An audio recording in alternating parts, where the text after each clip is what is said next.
38 tips to hire an RV in New Zealand. Cheap.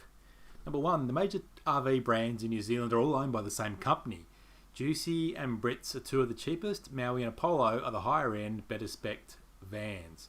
There are smaller independents that will hire out vans intra-island.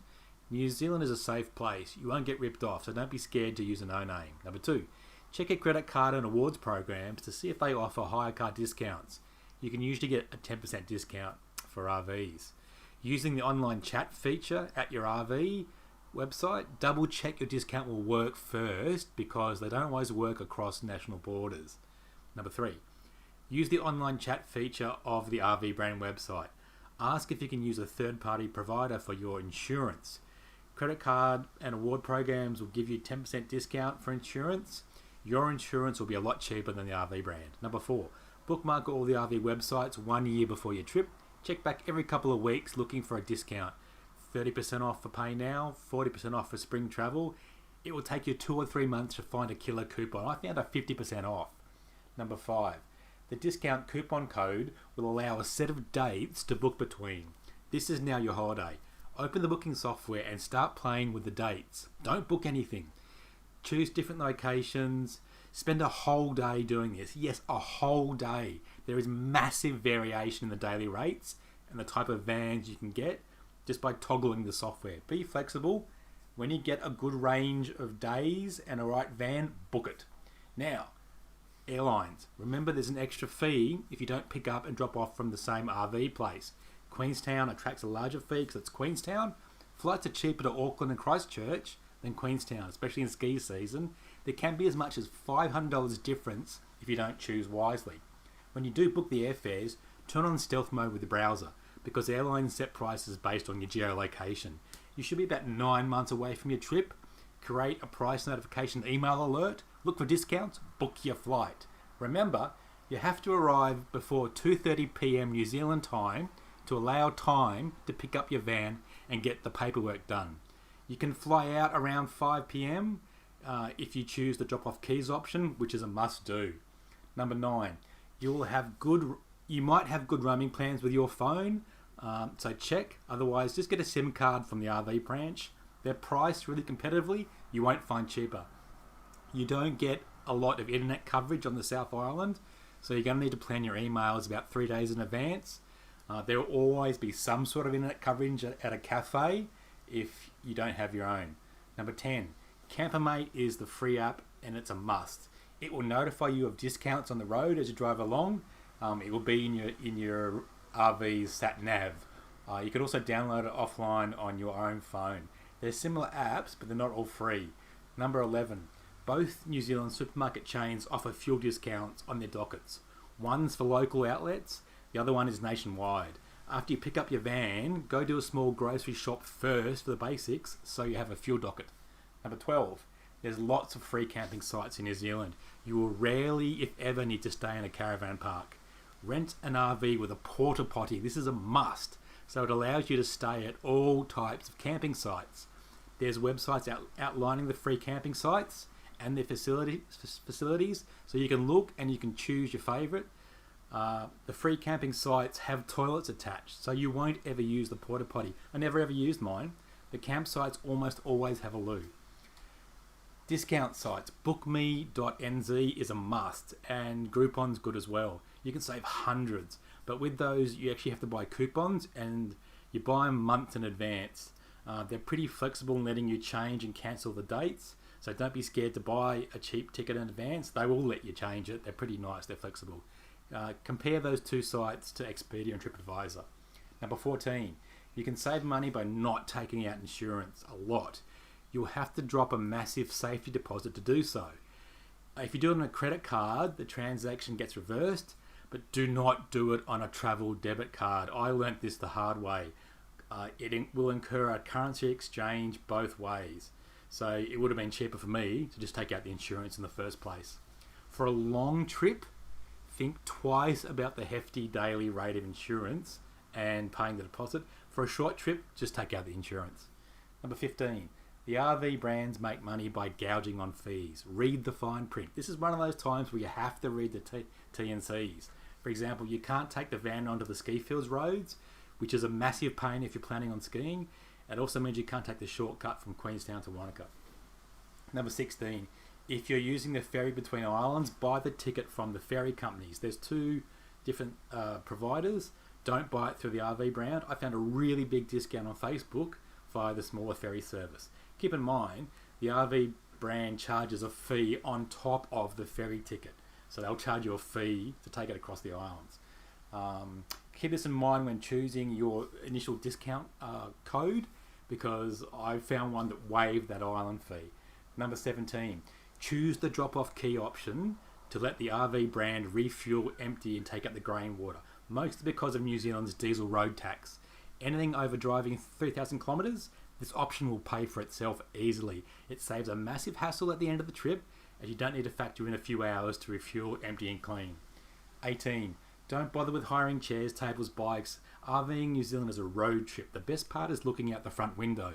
So much so that when you stop at the sightseeing places, you go, meh, because the driving landscapes are so great.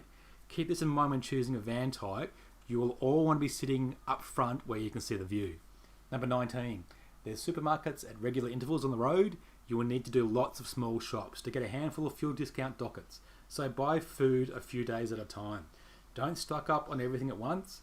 Choose a smaller van is better for this because you can get in and out of car parks. Number 20. Going to supermarkets late in the day when they have discount food items is the cheapest way to get meat. Number 21. Hop on the TripAdvisor. Use the things to do tab. Choose a few things to do each day and an alternate things to do if it's rainy for every single place you plan on visiting. Don't forget the cheap eats section in the restaurant tab of TripAdvisor. Grabbing an African curry from a tiny place in Rotorua was one of my highlights. 22. Choose one big ticket item from the list. Your mission is get to that big ticket item on the sunniest day possible. For me, that was Milford Sound on the South Island. 23. When you wake up, first thing you do is you check the 3 to 5 day weather forecast for the towns ahead of you on the road. Over breakfast, you decide which way you're going to go based on the weather. New Zealand roads are basically 2 or 3 big figure eights. So there's a dozen different ways you can loop around, crisscrossing back and forth. The goal is never drive over the same road twice. Do not lock yourself into a driving route before you arrive. Let the weather forecast decide. Using this strategy, you'll be following good weather and will see most of your to-do list in good weather. Be flexible because New Zealand rains 1 day out of 2. 24. You will need to make every 4th day of your itinerary a rain day. That's a day where you're prepared to be waiting for a break in the weather. Using this weather forecast strategy, these rain days become spare days if the weather's good, and then you can get to fill them in with side adventures and be spontaneous. 25. There's discount websites like bookme.co. The coupons have a time window. Buy a handful of the coupon tours a month before you arrive, taking advantage of that big discount. You've bought them, you just need to email them and let them know what day you're arriving. 26. If you want to do the whole of New Zealand, I recommend 28 days at a minimum. 21 days for the south, 7 days for the north. Split your time 3/4 south, 1/4 north. Always choose south over north, but both have things to see. I managed to do both islands in 22 days, but I was driving way too much. 27. For an RV trip less than 21 days, just do South Island. 28. For a trip less than 7 days, choose either island. 29. Doing both islands, you won't be able to pick up and drop off the RV from the same base, so be aware of the hidden fees, and there is that fee from taking vans island to island. 30. The first day you fly in, it's a good idea to stay overnight in a caravan park on the outskirts of town to get used to the van and get used to how it all works and setting it up. This takes days, mostly so you can get a good night's sleep as well, and also there'll be stable internet in the caravan park. So next morning you can check your 3 to 5 day weather forecast and plan your route. 31. You don't want to be driving more than 300 kilometres per day. The roads are excellent, but you will get tired eyes. For some reason, the kilometres in New Zealand take twice as long to drive because the roads are windy. 32. The RV kitchens are only good for making breakfast, tea and coffee and light meals. You will be using the microwave more than the burners. Buy pre-prepared meals to reheat. Don't expect to cook dinner each night. The van will fill up with smoke and it smells. While it's possible to treat it like a normal kitchen, it won't be much fun, the space is too small. 33. The online chat feature on the RV Brand website is great for asking little things you need to know. They will try and lock you into booking straight away, so tell them immediately you're just in planning. That online chat feature is excellent. Keep in mind it's on New Zealand time. 34. New Zealand hire car websites offer cheaper rates to relocate smaller cars to other bases. So you might be able to get a cheap small hire car for a few days, and you can add that on to the end of your RV adventure. You don't need to spend the entire time in the RV. You'll only need a couple of days in the major cities because all the good stuff is out on the roads. 35. There's websites where you type in your travel dates, letting others share the ride with you. If you've got space in the van, consider helping out a backpacker. Although the fine print of the TNC says you can't accept money for others joining you, play it by ear. Backpackers are usually on the side of the road holding up signs, so if you're feeling generous, help them out. 36. Sometimes locking yourself into dates and times isn't great. But if you can save $20 by sitting on your PC at home now, you can spend that $20 in New Zealand. You'll need to put at least 100 hours of internet planning into this trip. That's why you need to start planning a year in advance. 37. New Zealand is the start of the international dateline, so you will lose daylight hours flying there. You might want to start waking up a couple of hours earlier to train yourself for the time difference, because when you're RVing, you need to be on the road at dawn and you need to set up camp at dusk. Otherwise, you lose way too many hours of the day, especially in New Zealand, because there's so much hours lost with the light and the night. And finally, 38. If you're going to Queenstown to ski, think about using an RV as a sleeping option using the 12-mile Delta campground west of Queenstown. You can drive it into town each day and you can park in the main car park for $2.50. And then you can go get a shuttle to your ski fields. It would work out heaps cheaper than an expensive hotel, especially if there's a bunch with you. That 12-mile Delta campsite it's only like $4 or $5 a night. It's the smartest way to stay in Queenstown.